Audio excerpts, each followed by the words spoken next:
ভালো আছেন আসলাম সাহেব? জি ম্যাডাম, এই যে যা জমি টমি দেখতেছেন সবই আপনার নামে কেনা হয়ে গেছে। আচ্ছা, ওই লোকটাকে?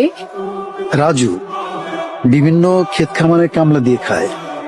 আজকে আমি ওরে ক্ষেতের আগাছা পরিষ্কারের জন্য রাখছি। আচ্ছা, তাহলে ওনাকে একটু ডাকেন। হ্যাঁ রাজু, এদিকে আয়। জি কাকা। উনি হচ্ছে ম্যাডাম, এই পুরো জমিটাই ওনার নামে কেনা হয়েছে। সালাম আলাইকুম ম্যাডাম। ওয়ালাইকুম আসসালাম। আপনার কি কোনো সমস্যা? না তো ম্যাডাম, কোনো সমস্যা নাই। তাহলে আপনি নিচের দিকে তাকিয়ে আছেন কেন? পর্দা করতেছি ম্যাডাম। পর্দা করছেন মানে? পর্দা করা ফরজ। আল্লাহ তাআলা নারী পুরুষ দুইজনকে পর্দা করতে বলছেন।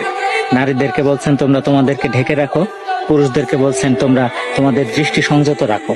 তাই নারীর জন্য যেমন পর্দা করা ফরজ, পুরুষের জন্য দৃষ্টি সংযত রাখা ফরজ। আপনি আমার জন্য বেগানা নারী, তাই আপনার দিকে তাকাইতেছি না, কিছু মনে করেন না ম্যাডাম। এই রাজু, তোর কি মাথা খারাপ হয়ে গেছে? উনি আমাকে ম্যাডাম, তুই কারে কি কস? উনি ঠিকই বলেছেন আসলাম সাহেব। আমরা নারীদের পর্দার বিষয়ে কথা বলি, কিন্তু পুরুষের পর্দার বিষয়ে এড়িয়ে যাই। অথচ দুটোই দরকার। রাজু সাহেব, আপনি এখন যেতে পারেন। আচ্ছা আসলাম সাহেব, উনি কি বিবাহিত? এই কথা কেন জিজ্ঞেসেন ম্যাডাম? ও তো বিয়া করে না ম্যাডাম, করবো কেমনে? গরিব মানুষ। ওর বাপে যখন ছিল অবস্থা ভালোই ছিল, এখন তো পেট চালাইতে কষ্ট হয়, বউ চালাবো কেমনে? আপনাকে এখানে নিয়ে আসার কারণ কি জানেন? আমি রাজু সাহেবের বিষয়ে জানতে চাই। রাজুর ব্যাপারে জানে কি করবেন ম্যাডাম? আমি ওনাকে বিয়ে করতে চাই। আপনি এসব কি করতেছেন ম্যাডাম? আপনি এত বড় লোক, এত সহায় সম্পত্তির মালিক হয়ে সামান্য রাজুরে বিয়ে করতে চান? আসলাম সাহেব, মানুষ কখনো সামান্য হয় না। আর আমি ওনাকে যতদূর দেখেছি, উনি অনেক নম্র, ভদ্র, অনেক ধার্মিক একজন মানুষ। সত্যি কথা বলতে আমি মনে মনে ঠিক এরকমই একজন মানুষ খুঁজেছিলাম। আপনি ভাইবা বলতেছেন তো ম্যাডাম? হ্যাঁ, আমি ভেবেই বলছি। কিন্তু এই বিয়ে তো সম্ভব না।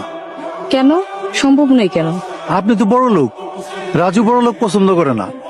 বড় লোকে কি সমস্যা? তা জানি না। আচ্ছা ঠিক আছে, তার যদি বড় লোকে সমস্যা হয়, তাহলে আমি গরিব হয়ে যাব। এইসব কি করতেছেন ম্যাডাম? আমি তো কিছুই বুঝতে পারতেছি না। সেটা কালকেই বুঝতে পারবেন। আপনি তাহলে এখন আসেন। জি ম্যাডাম, আসসালামু আলাইকুম। ওয়ালাইকুম আসসালাম। আসসালামু আলাইকুম কাকা। ওয়ালাইকুম আসসালাম। কি রে রাজু, আজকাল না তোর টাকা দেওয়ার কথা, টাকা কই? দিতাছি। এটা তুই কি দিতেছস? তোর কাছে টাকা পাবো 1,00,000, আর তুই আমার মাত্র 1,000 টাকা দিবি? হ্যাঁ দেখ রাজু, আমার লোকে কিন্তু তোর টাল টিপেটি করা চলবো না। আপনি তো জানেন কাকা, আব্বা বাইচা থাকতে তো আমাকে এত অভাব ছিল না। আব্বা মরে যাওয়ার পরে আমি এখন দিন আনি